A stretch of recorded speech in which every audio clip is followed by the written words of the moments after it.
first off, I'd like to start by establishing that I'm not up here by free will. The well-established hierarchy of females in the class forced me to, wielding threats of death stares and slaps.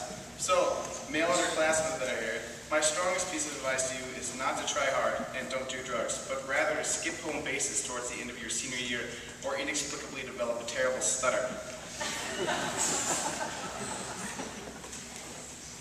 Nearly all of us started out together as kindergartners, learning our ABCs and how to tie our own shoes. Well, tried anyway.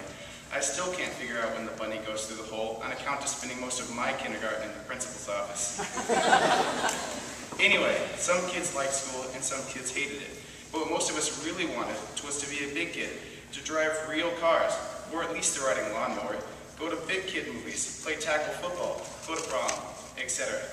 We are all big kids now, with the possible exception of Ethan and Corey. And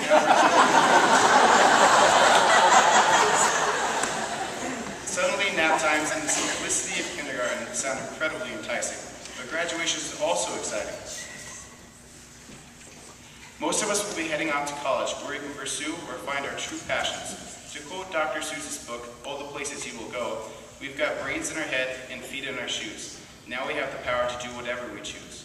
I truly believe that this applies to everyone in our class, and that if any one of us wants something, they can go get it.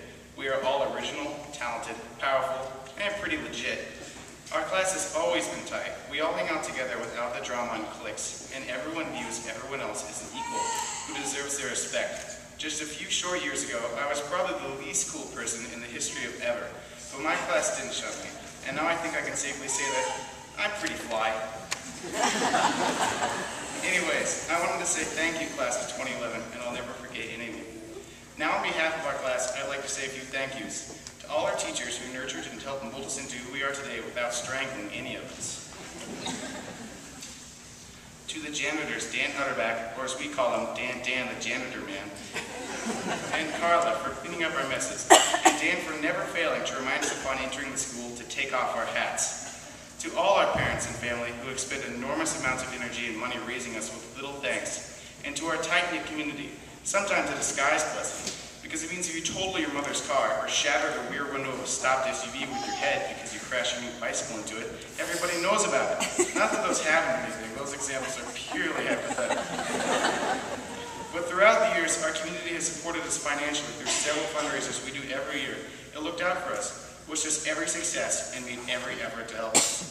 Graduation is time to nostalgically look back on your journey here, but moreover, to look at what the future has in store for each of us. It is a very serious time, a time to take a look at our lives, where our lives will lead us, and we are thrust into a world that holds hundreds of questions unknown to us. Will I be successful? Will I be unsuccessful? Where will I be 5 or 10 years down the road? Will I still be able to eat a box of Swiss cake rolls in one sitting? You mean the fridge doesn't magically restock itself? We will begin planning our futures tonight, set seemingly unachievable goals, figure out ways to achieve those goals, and chase our dreams.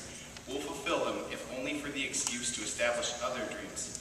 If any of us don't like the path our lives have taken thus far, we'll have the chance to reroute ourselves. Remember our class motto, if there is not a road to success, we will make one. Sunday is the beginning of the rest of our lives. We won't let others tell us what to do. We are the captains of our own lives, and we must command it according to what we wish each of our destinations to be. Lastly, I'll leave you and I this challenge. Force the world to know the Sigourney class of 2011. Though feel free to forget that this speech ever happened. I wish this year's seniors luck in their future endeavors, and I wish next year's seniors luck in attempting to compare to this year's senior class.